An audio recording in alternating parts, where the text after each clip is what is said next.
Hey, it's Walt. I was amused this week by two pieces of news that happened on the very same day.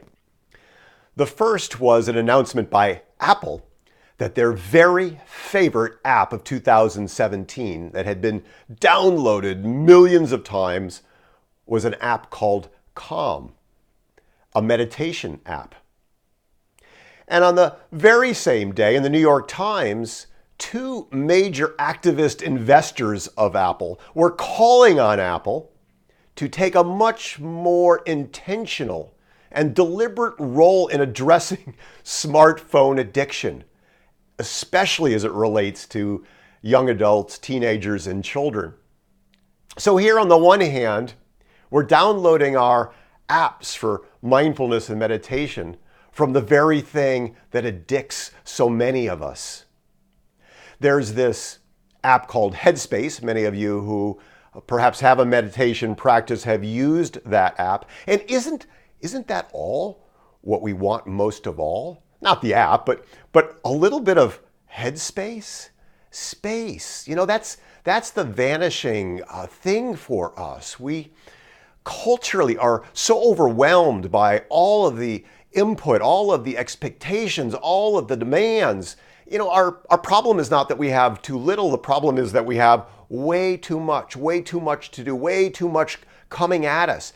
And when we're in the midst of it all, we lose sight of what's important. We get caught up in the urgent at the expense of the important. And we lose the bandwidth to really tap into our creative potential. You know, one of the books that I so enjoyed in 2017 was a book by the Norwegian author Erling Kaj, and it's called Silence in the Age of Noise.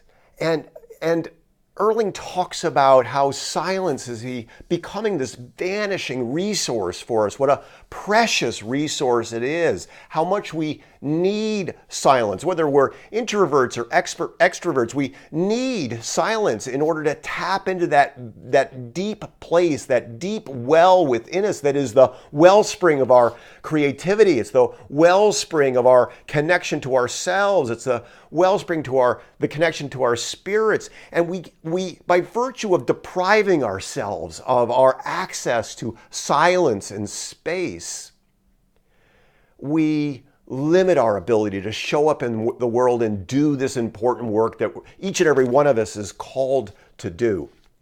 And of course, now we're into 2018 and there's lots of stuff to do. We've got our plans, we've got our goals, we've got our resolutions, and we're at it. And so many of us are back in the trenches already, being about the important work we're doing.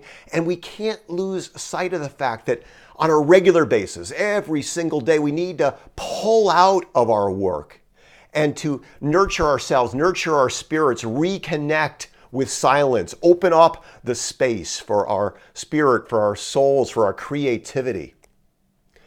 I do that on a regular basis with my sitting meditation practice. Of course, we get out and we take nice long runs along the beautiful Irish coastline. We take time to journal and to write and on a regular basis look for those oases in time where we can open up space, where we can reconnect with silence. And so what I invite you to do, even in the busyness of your life, is to look for a place every single day where you can connect with that silent place, that still point within you that is that real place of power. Make it a great rest of the day and a great rest of the week. Talk soon.